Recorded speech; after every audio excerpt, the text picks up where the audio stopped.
Hey everyone, how's everybody doing today? It's Every Little Thing Gypsy. Okay, guys, I'm over here on YouTube now, and this is going to be the first of storytelling. I'm not sure how I'm going to start this because there's so much of it that I need to address, but it's going to take a long time and a lot of stories. But anyway, I figured that I would start by telling y'all about the house I practically grew up in most of my life, which I call it the house of pain and also a safe haven. Um, a lot of people might be like, how could it be a house of pain but also be a safe haven?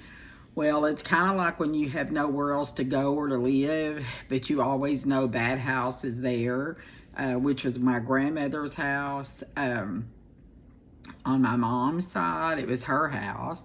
It was there ever since I was a little girl.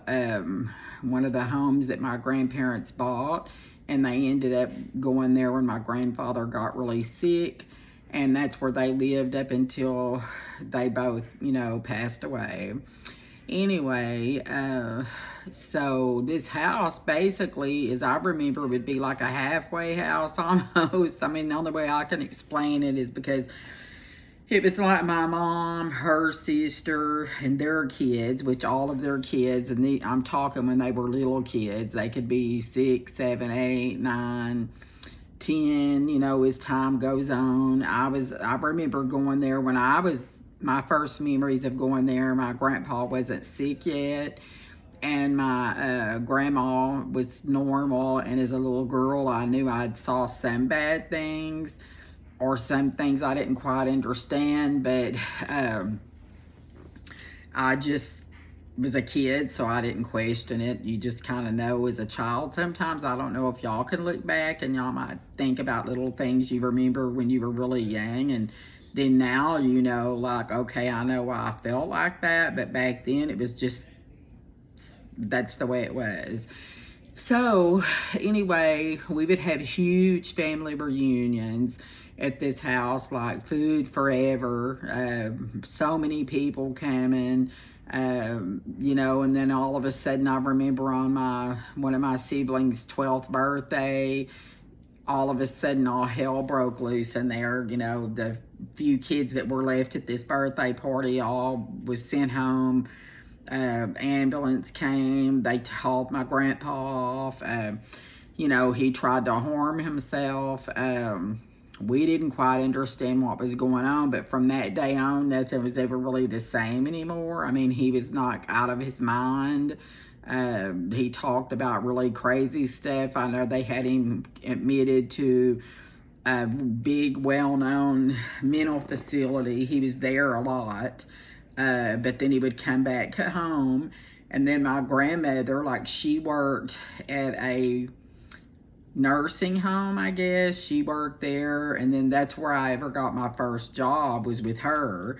Because back in those days, they didn't have, like, I don't think RNs. I think LVN was the highest up you could go back then, and then they had nurses aides, which was what my grandmother was. She basically, though, did the whole job of that LVN. She just kind of sat there.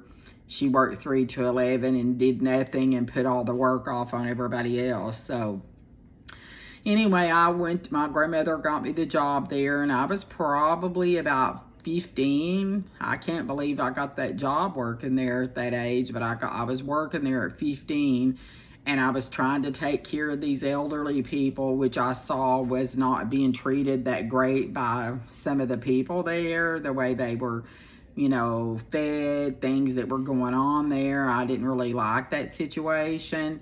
I ended up not lasting that long because it was just a really rough situation to be in, and I ended up not staying. But in this house of pain, the reason I call it that is because there was a lot of dysfunction that went on there.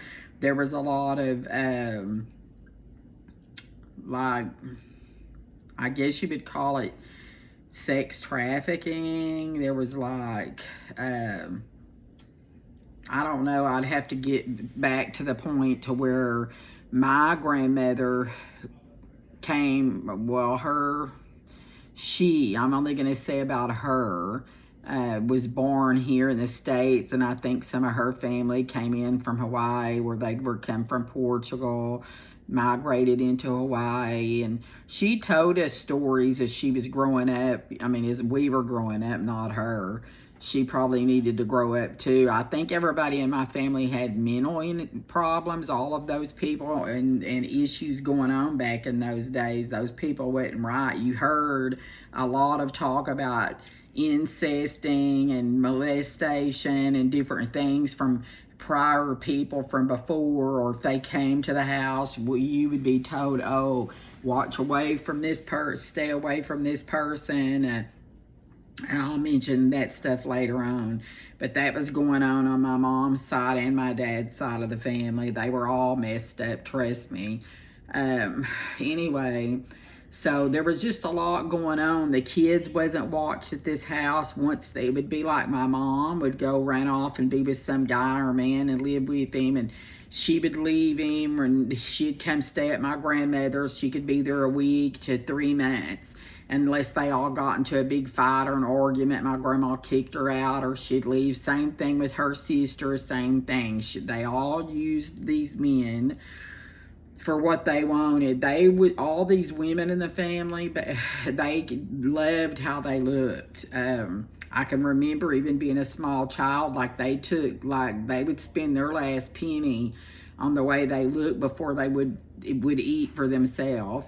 I remember they were all about their hair, and they would put their own color on their hair. They had their certain kind of makeup and these eyebrow pencils and the foundation. I remember as a child watching these women, all of them. They would be just so into themselves, and I would hear them talking about which man they was gonna, basically, I'm gonna just say use the men. What they would do is they sex traffic in their own self. They would use their own self and their own body and their looks to draw men in, and then they would either just use those men and take them for granted, or they would end up living with some of these men that, I guess the way like those men, I have no clue. I assume for them just to stay there. The aunt, my mother's sister, one of her sisters, the one that was really good at this stuff, she kind of got away from the family, but it was more to do what she wanted to do. Like, she didn't want to be in competition with the mother or any of the other females. She just wanted to, she would go out and find these men that had a lot of money. Trust me when I say they all used sex. Every one of them did, for what they wanted. If that's what it was about. I remember being a little girl, and I remember hearing my grandma, they would, the thing back in those days, a lot of them, they would sit around the dinner table or the lunch. Really, during the day, it would be the lunch table. Everybody would eat lunch, or the kids would be out running the streets in those days, playing, and wouldn't come home until they were either hungry or called home, or when the street lights come on, you knew to come home. But these women, it was all about the neighborhood women might show up, and they all talk and gossip, or they might sit outside in the lawn chairs under the trees and drink their ice cold tea, sweet tea with lemon in it. And I'm only not being sarcastic, but this is the truth. Nothing wrong with that, because I can't stand tea. I never liked it as a baby, never to this day. But anyway, just one time I remember hearing, well, I heard it a lot, but the first time I ever heard it, I was probably about 8. I remember sitting at the table, my mom, my grandma, my aunt, a couple of my aunts, and they were all talking about them, laughing about all the things they did. And I heard one of them, I'm pretty sure it was my grandma, said, well, it's fine. It's the 4F club, they said, and they're like, yeah, find them, fuck them, fool them, and forget them. That's exactly what they said, and they were all laughing. So I remember being a little girl, and I remember that sticking in my head, like, what what does that mean? What are they? I didn't think it was a bad thing, I guess, back then, because I didn't really know about all that stuff. So anyway, though, my grandpa got sicker mentally. We're talking mental. There were stories told behind how he got like that. They were saying that he knew too much. There was a lot involved.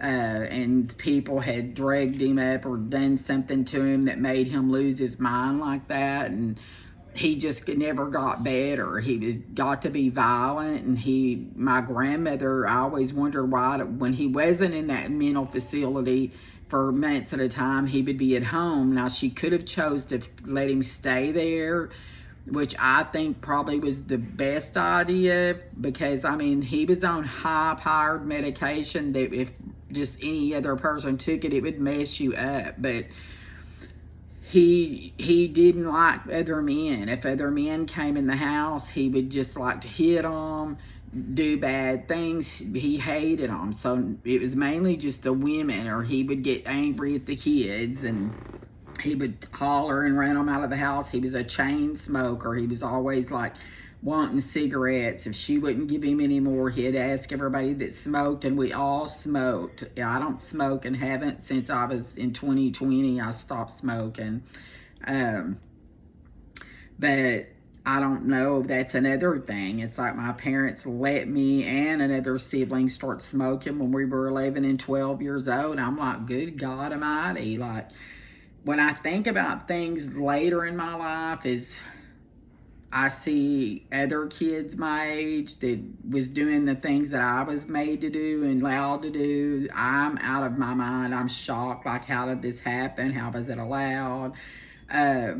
You know, this house was really bad. Like I said, it was like just bad things. The kids were treated horrible. It's like my grandmother had a mental condition too. I didn't never know it in the beginning. I mean, I guess, I don't know if she just drove crazy from my grandpa and everything she had to go through, or if she had a mental illness and nobody knew about it. She seemed very well normal when we were little. She would take me and my sister to church with her all the time, and they were like Pentecostal. So she would go to this church, and it was just like an old house, and we'd play outside, and it was a small little church, frame house. They'd go light the heaters in there before everybody got there to warm it up, and they sing songs in the Holy Ghost and talked in tongues, which scared me half to death. I never did like that, the way that, you know, nothing against it, just so everybody knows. I don't have anything against any religion whatsoever. I'm just letting you know what happened with me as a child, and I have the right to say how I felt about the situation. They scared me because they're talking in these tongues and they're rocking back and forth and saying all these weird things, and I'm like thinking, oh Jesus, I need to get out of here. And I was a little kid, so I was 7, 8, 9 probably, maybe smaller. Then after church every day, they would, there was these brother and sister. They called each other brother and sister in those days. All the church people was like brother Doug or brother Maines or brother this and that. Well, the brother Maines and him and his wife, Sister Maines, they were married. So it always seemed like my grandma and them were all Betty, and every time after church, we'd always either go to a restaurant and eat, or something would be going on with the situation. We didn't really like going. Me or my sibling didn't really like going. We kind of didn't want to go anymore. Then we find out later down the line, it was before my grandpa got sick or mental like that. He was a really well-known man. Him and his brothers in where they lived in the big surrounding town, which I'll tell y'all about that later. I didn't know this till I married one of my husbands. The ones I talked about in the video, if you've seen it on Facebook, I told you that I married one of my husband's family were millionaires. And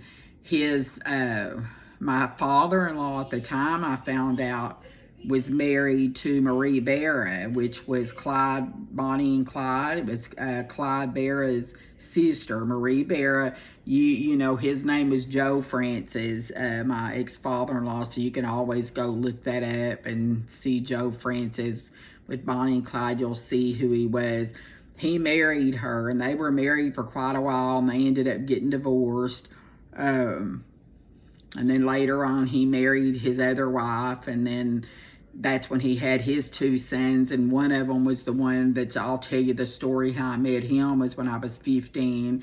I was kind of forced into that marriage at 15, and I think he was 19 or 20.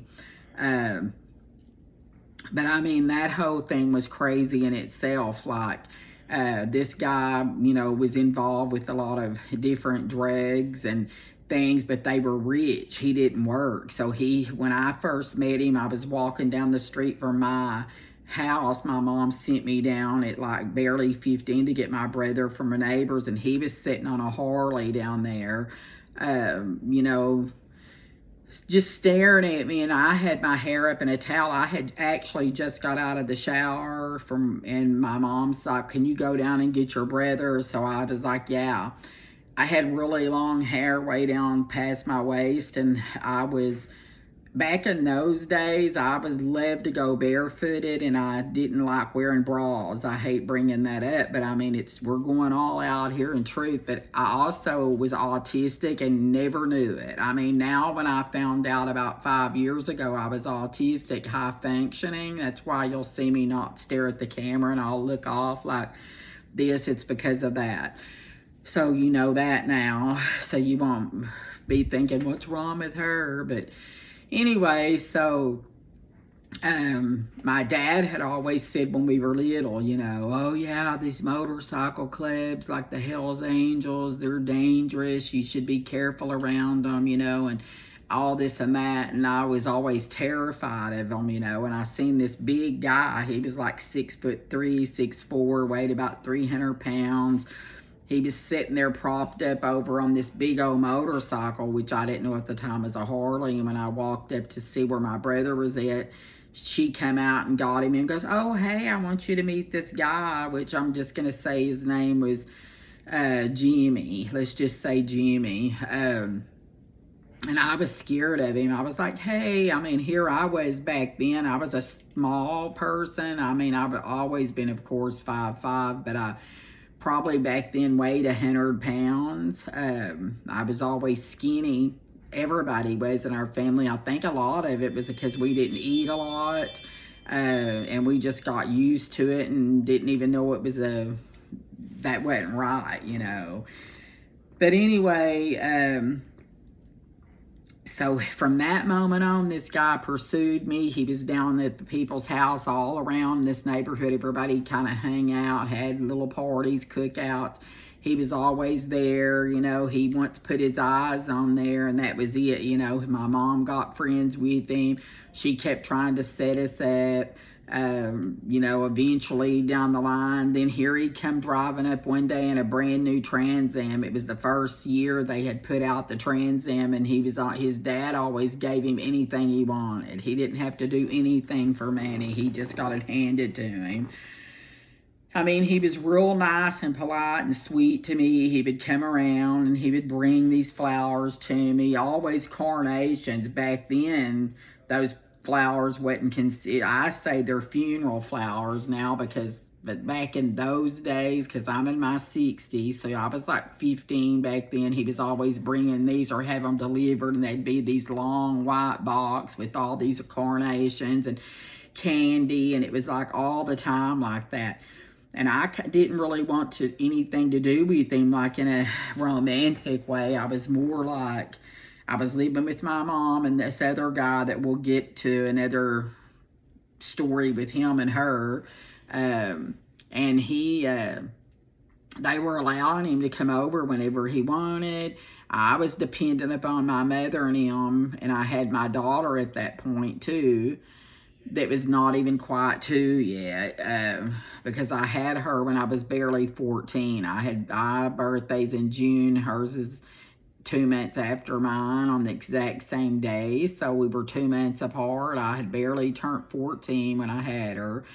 And so anyway, this guy kept coming around. It was going around for months. I didn't know at the time that he was giving my mom money. You know, of course, I didn't know she was like a con artist, or I used to say my mom pimped me out. That was in the days when, you know, people would say, oh, they got a pimp over there and they're on the corner. Well, that ain't how it was. I wasn't on a corner, but I just used the term I was pimped out a lot as I got older and tried to figure it out, because my mom would basically, if the guy had money or interested in it, it was an interest to her in any way, she just would be like pushing the deal. And the first time I was married to the first guy, I had just turned barely 15. My daughter was under 1.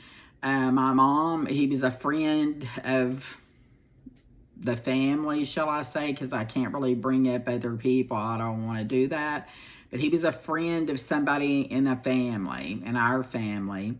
I was barely just 15, and this guy was like 23 or 24, maybe older, a little, not much, but he made me sick, people. I'm so sad to say this, but this guy, I was right off the bat couldn't stand this guy. He was goofy. I know I sound terrible and I'm judging, but this is my story, my life. It was true.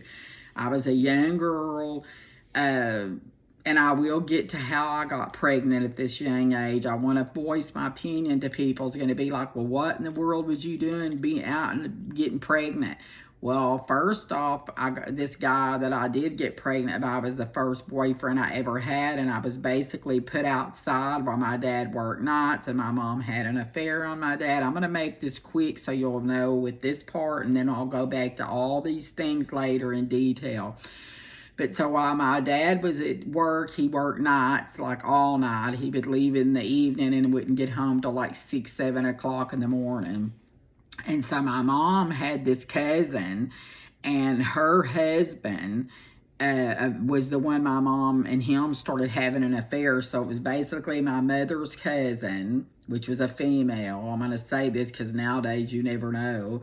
He would come over at night when my dad would be at work, and then they would just be hanging out in there in the dark other living room. We had 2 of them back then.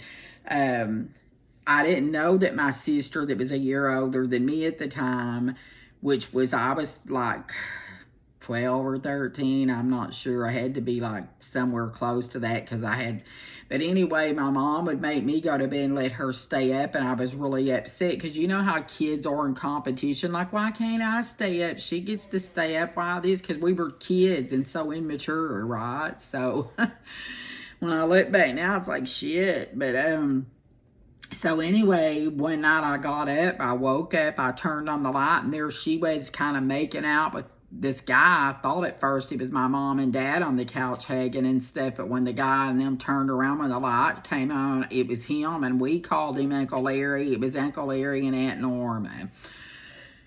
So when I seen them kissing and hugging, it shocked me to death. It stunned me because of my dad and my mom. I just didn't understand what was happening at that point. That was the first time I ever saw her do something like that. Like that kind of thing. So I started crying and ran off into the bedroom, and she come running in there and was telling me, don't tell your dad, please. If you just don't say anything, it's okay. I forget all the reasons she used, but she was telling us, you know, if that's why your sister gets to stay out and go outside with their friends, is because just don't tell your dad, and you can go out now every night and hang outside and do whatever you want. And then I'll just call y'all in. Y'all just can't leave the yard. So we were allowed to go outside. So what kids at that age and other kids in elementary, you know, back in that day, obviously a lot of us, because there was numerous kids that would sneak out and come over to our house, and we just hang outside and did whatever. Everybody did whatever. There was probably about 10 of us that would be doing this almost every night, and she would call us into the house whenever this guy would be leaving, and then we would just go in there and get in bed. But somehow or another, my dad found out about it, and all hell broke loose. My dad was a man you didn't want to mess with either. Like, literally, you just didn't. But the house, they got to a big fight. We were at school, got called home from school, got there, and it was like the couch was thrown through the sliding door and was out there in the ground, and the house on one whole side was burned down. And then the neighbor came out because nobody was there, and we were like really scared, like what happened. Was our parents? And they were saying, there was a big fight, the neighbors, and they saw the couch get thrown through the sliding door. Then the mother and him fighting out into the yard. She gets in the car and leaves, and next thing they know, the house is on fire. So the fire people were called, and supposedly my dad went and caught it on fire. The curtains at the sliding door he had threw the couch through, and went and laid down in bed, was gonna, just stay there while the house went up in flames, I guess. But they got him out of the house, put the fire out. So that my mom started having this relationship with this guy, him and her. It goes on to where he shoots my dad when he comes over one time. My dad got shot in the arm because he was downstairs, and we were screaming and crying and running. We were all down there. One of us could have got shot. But anyway, they come and arrested him. My dad was at the hospital, and then my dad goes and he pays to get this guy out of jail, and then the guy goes right back over to the apartments where my mom was. And then my dad's driving down through there, and the next thing I know, I hear boom, a big boom, and he done shot through. I don't know, they was all crazy, but a lot of this happened, that kind of stuff. Getting back to, I was saying I lived at my mom's, and so I was barely 15, getting back to the first marriage, because I was married like 7 times.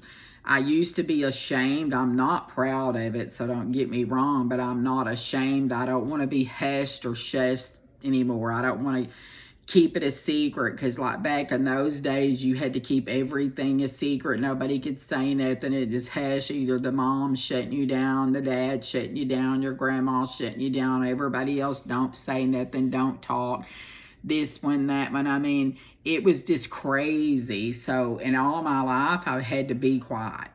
I was talked about horrible. She's this, she's that, she's asleep around her, she's just no good. Well, you know what? I was taught that from a very young age, to watch the women in the family that did that, and then they taught us the same thing, or shall I say myself, and that's all I knew. Our family was close, like what do you call that? Like a, I don't know what they call those people. It's all of them that just lives on a property by themselves, and nobody's allowed in there. So that's how it was with our family. It was such a big family that everybody came and visited each other, cooked out every night, and if anybody tried to bring a friend or a person nobody knew into the family, they were extremely not accepting of them, or didn't like them right off the bat, or didn't want them to come over anymore. Now I know why. They didn't want them to know everything that was going on. A cult. That's what I was going to say. That's what my doctor or psychiatrist or psychologist told me, that it was more like a cult.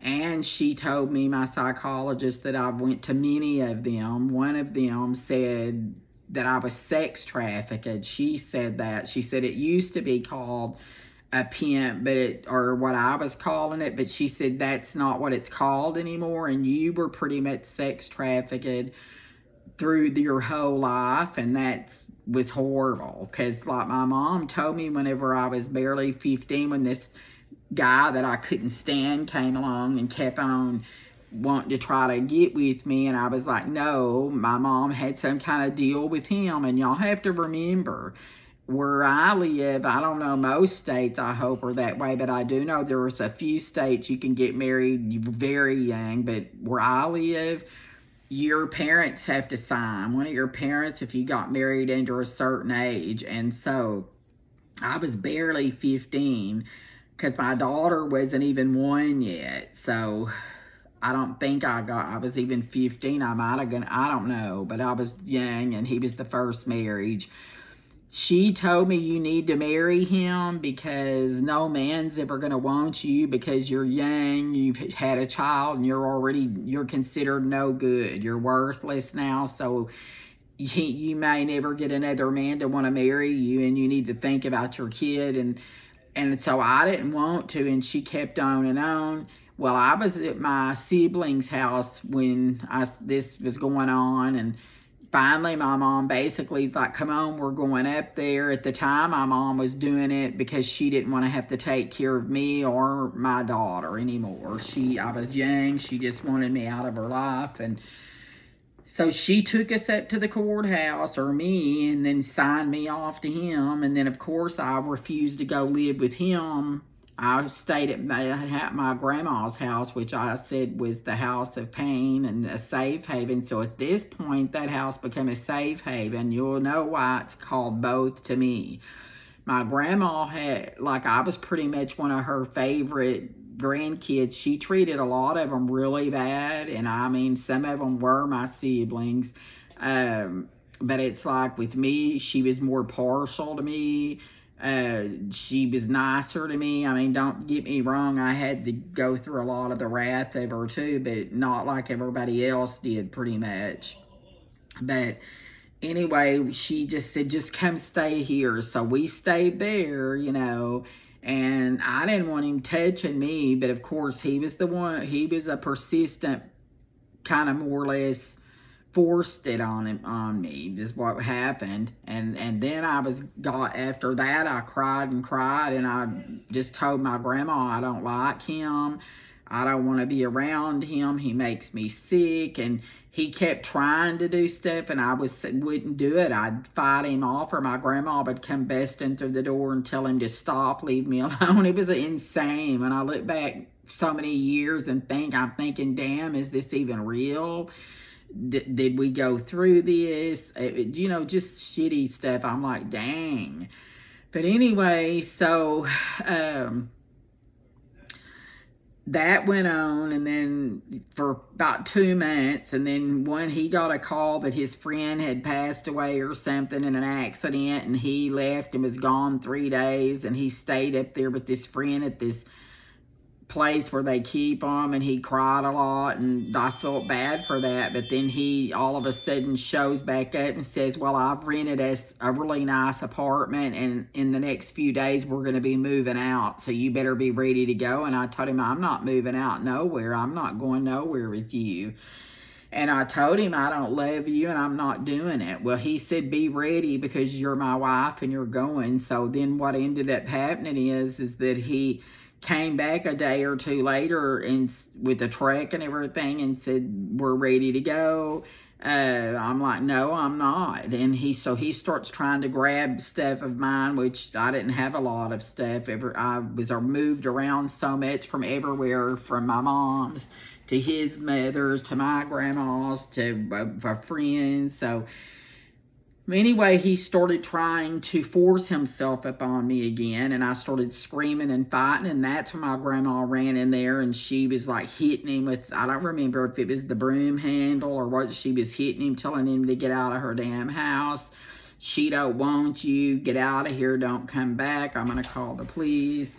And so I basically was like, okay, I don't know what to do with this situation anymore. But he left, and there's other parts of this story too before that happened. I mean, after this happened, I got really sick and had to go into the hospital, and almost, passed away because I had a really bad infection that went into my bloodstream and stuff. So I was in there 3 or 4 months, and his mother took care of my daughter. Now, I loved his mom. She was the sweetest, nicest lady you would ever meet, and his dad was too. And a matter of fact, the little bit of time I was in school, because I quit in the 7th grade because I got pregnant, I knew his brother, which was a year older than me, and went to school with my sibling.